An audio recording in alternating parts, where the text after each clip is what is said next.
Good day, Crime Talk aficionados. My name is Scott Reisch, and this is Crime Talk, the most fact-driven, unbiased true crime channel. Now, we have a busy docket today, and it involves Lori Vallow and Chad Daybell. There's been a flurry of new motions that have been filed.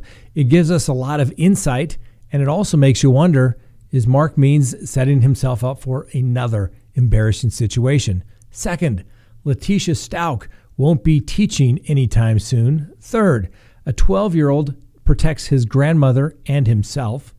A 29-year-old is charged for dating a 13-year-old, and wait until you hear who is okay with the relationship. And finally, our dumb criminal contestant of the day. Let's talk about it.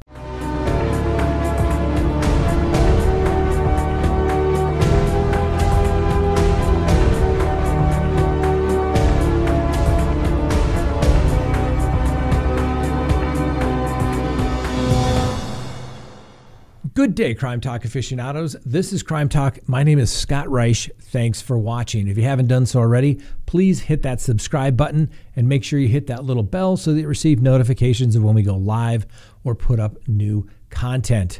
Hope you all had a great weekend. Now, there have been a lot of new motions and filings in the Lori Vallow Chad Daybell matter. A lot of these motions that are being filed are in response to motions filed by Mark Means seeking to compel the government to turn over discovery that he believes has not been turned over. That has resulted in a hearing that has been set on the February 17th at 9:30 a.m., and we'll bring you that hearing live. Now, this is a hearing regarding the motion to compel. We've been able to glean a little bit of information since the court has not made the motion that was specifically filed by Mark Means available. However, based upon the responses in the government's motions, we can tell quite clearly what Mark Means has been asking for. And the response to the supplemental declaration of counsel Mark Means in support of his motion to compel, the government has went back and looked at their files, and they basically have said that, hey, everything that we're required to turn over, we've already turned over to Mr. Means. And in our discovery and review of all of the discovery, out of an abundance of caution, we couldn't verify that Mr. Pryor, Chad Daybell's counsel, had received several statements and reports, and therefore we are sending those to him once again just to make absolutely certain that he has the discovery. And in the response, the government states that in the same phone/device forensic report listed above that they refer to, they state that they were provided to Mr. Means' counsel for Lori Vallow on or about the week of May 18th, 2020. And the prosecution goes on to state that both defense counsel have received the same discovery to date. Now, we talked about this a little bit. And in the criminal realm of the practice of law, the courts don't like you rushing to the court if you think there's a discovery dispute. That's a little different in the civil world. In the civil world, you really don't go to court that often. And so if there's a civil dispute, you basically call up the judge and say, "Judge, they're not giving me something," and they resolve it. I can tell you as a practical matter, and we do this all the time in my practice, if we're going through the discovery, we make a list of things that we think that have not been turned over. And we send a nice letter to the district attorney saying, hey, we haven't received these documents, reports, interviews, whatever it may be, that were referenced in the discovery. Could you please provide them? 99% of the time, the district attorney is going to say, hey, you know what? Thank you. I thought this had been turned over, or I haven't seen it myself. Let me follow up with the detectives because it's my duty and obligation as a prosecutor to turn everything over to you. That is my experience. On a rare occasion, if the prosecutor is not turning something over, you have to file a motion to compel or motion to produce the discovery. And you go to the court. The first thing the court's going to ask is, well, have you asked the district attorney? And you usually attach to your motion the nice letter that you sent to the district attorney saying, hey, I haven't received this. And then the court says, okay, I hope the district attorney has a really good response here, because clearly defense counsel has not tried to bring the court into discovery issues, since discovery is an ongoing and continuous process for the prosecutor. And courts don't have time to deal with petty disputes, so you better make sure you got it right. Now here, the prosecution is saying that Mark Means has received this discovery back in May of 2020. Ooh, that's the kind of thing, before you go filing motions saying you haven't received something, you go back and double check. You go back and ask your assistant to go find this discovery and somehow double, triple check before you go to the court that you haven't received it, and maybe you just missed it. Maybe it got put in a different file. Who knows?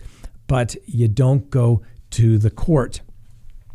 The other response that was filed by the prosecutors in regards to the request by Mr. Means to have his client, Lori Vallow, have access to a cell phone. Not surprisingly, the district attorney said, "Are you kidding me?" Because guess what? A cell phone would be contraband in the jail, and therefore there's no exception for Lori Vallow to have a cell phone. Additionally, this is the job of the sheriff, and we're not going to get involved in that particular issue. Other reason why Mark Means wants to have a cell phone for his client is that he states that his client and their communications together were somehow being monitored in some particular way, and that's interfering with his client's right to counsel under the Sixth Amendment, and therefore, once again, she's special. I've said this before. I've never heard of such a request.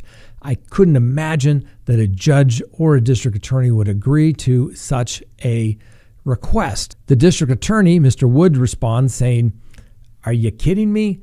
We already litigated this issue at the motion for bond reduction when there was an issue regarding attorney-client calls that were recorded. At that time, both the sheriff and the district attorney said one call was recorded by mistake. It was deleted. It had never happened again." Mr. Means also notes that everyone at the jail, attorneys, and Mr. Wood also notes in his motion that everyone at the county jail, as well as attorneys, all have to use the same communication devices. And if it is an attorney-client communication call, that those are not monitored or recorded. If they continue to proceed and it is not a flagged attorney-client call, yes, it could be recorded, but both parties are advised by a recording on the audio saying this call is being recorded. That's very, very common in just about every jail situation I've ever received a call from. A specific system at this particular jail, the Madison County Jail, is the telemate system, which they all have to use. So once again, I believe that Mr. Mark Means' motion will be denied. Now, in the response by the people, Mr. Wood, he attaches the previous pleadings as exhibits, specifically referencing these attorney-client communication calls. Basically, what this really is some sort of motion to reconsider. We all know how the court feels about motions to reconsider, is they're not really permitted unless you have some new or additional information. There's been no allegation made of any new or additional information in these pleadings from what we can tell. And in fact, that's why Mr. Wood attaches to his motion all of the exhibits from the previous hearings and explaining that there is no special rule for Lori Vallow to have a cell phone. The court is also going to be able to see Mr. Means' tweets where he states that the attorney-client communications were recorded and he is somehow taken to Twitter thinking that that is going to be some way to influence the court or get a better result here. Somehow, I do not think it will be at all. Now, what is of greater significance is Pryor, the attorney for Chad Daybell, has filed a declaration of counsel in response to the motions filed by Mr. Means. And I think this is rather interesting. He states that he is the attorney for Chad Daybell in the above referenced matter and makes the following declaration upon his own personal knowledge and belief.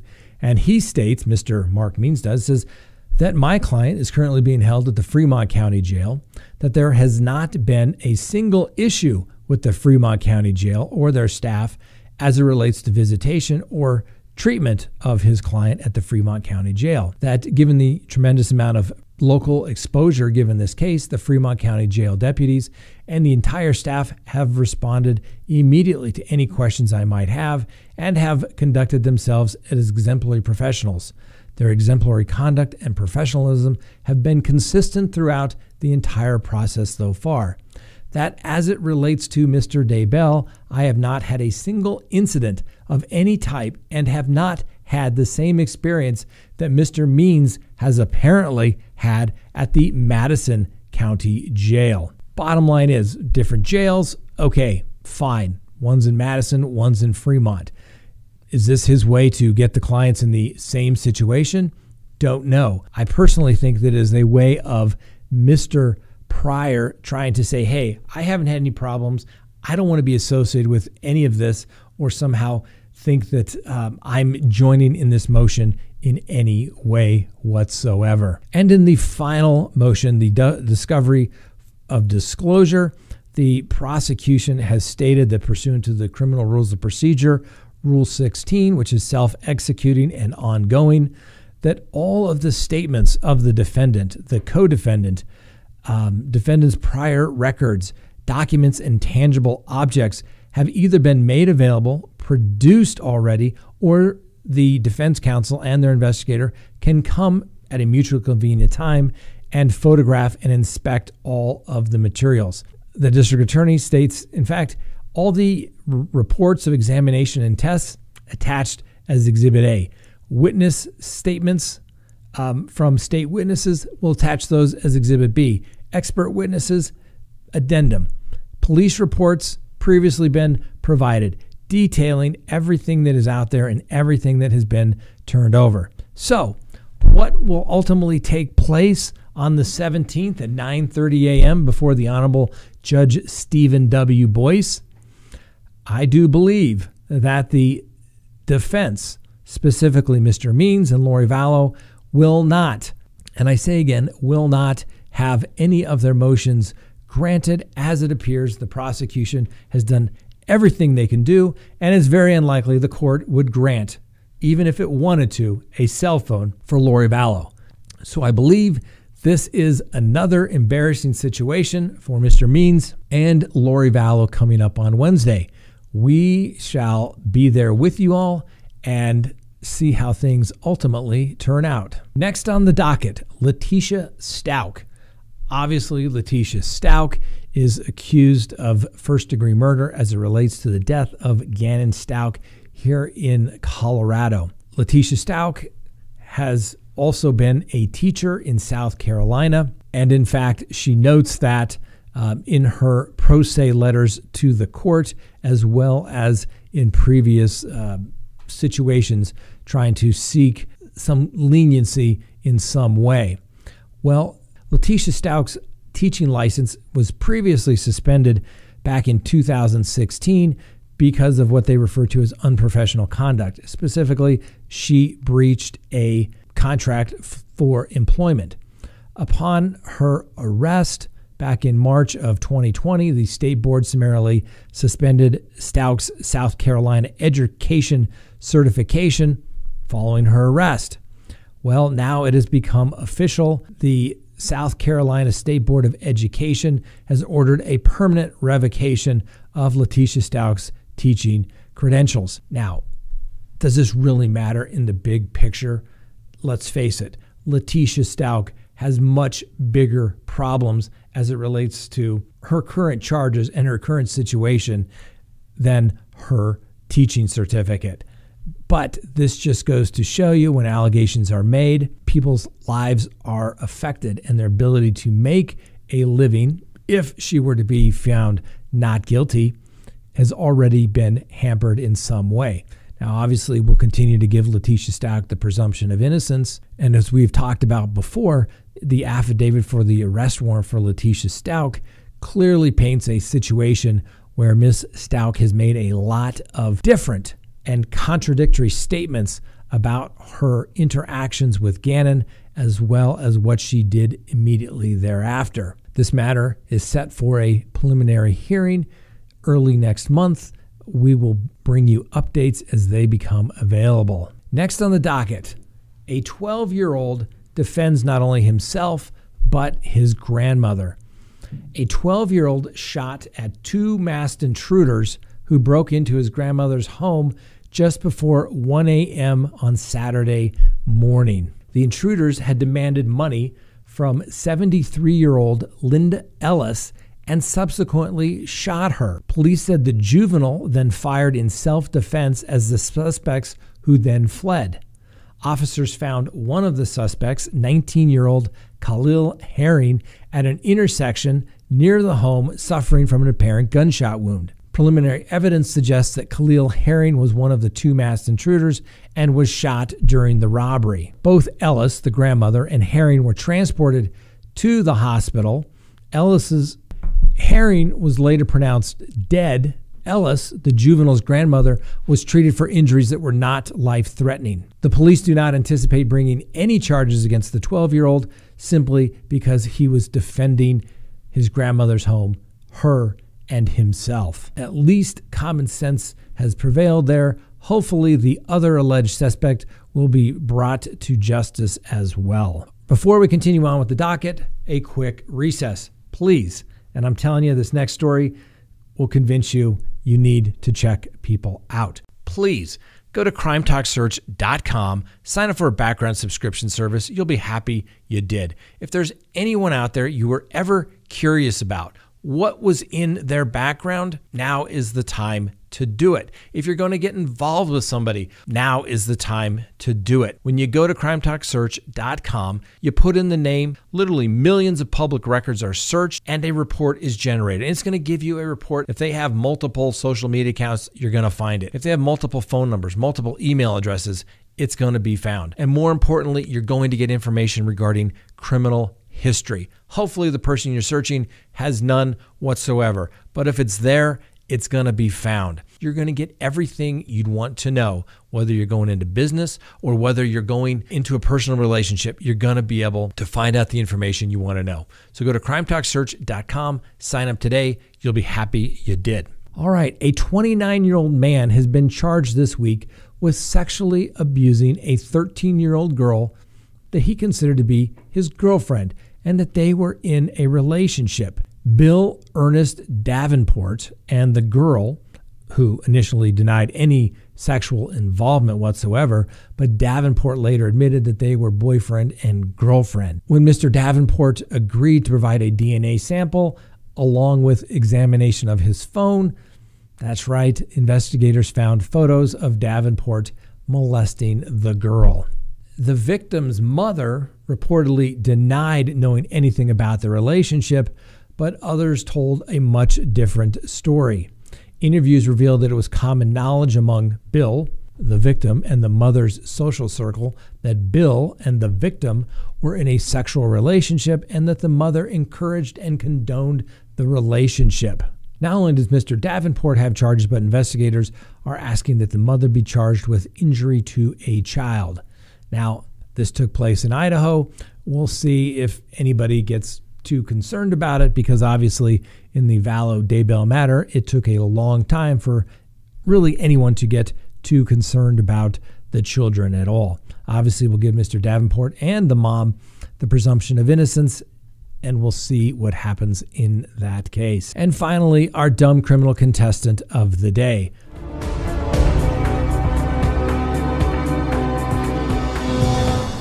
But first, the winner from last week's dumb criminal contestant is Blakely Sands. She is the young woman who went to an Oklahoma bar, had her fake ID taken by the bouncers. She then called the police, demanding that her fake ID be returned, whereupon she was charged with felony crimes of impersonation as well as attempting to influence a public official.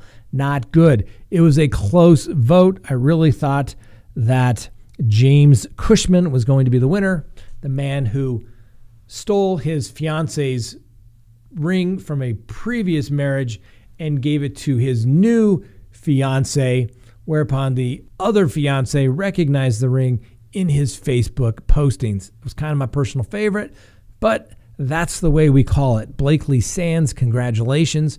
Not only are you having a big couple of weeks here by getting arrested, charged with felonies, you're now the dumb criminal contestant winner of the week.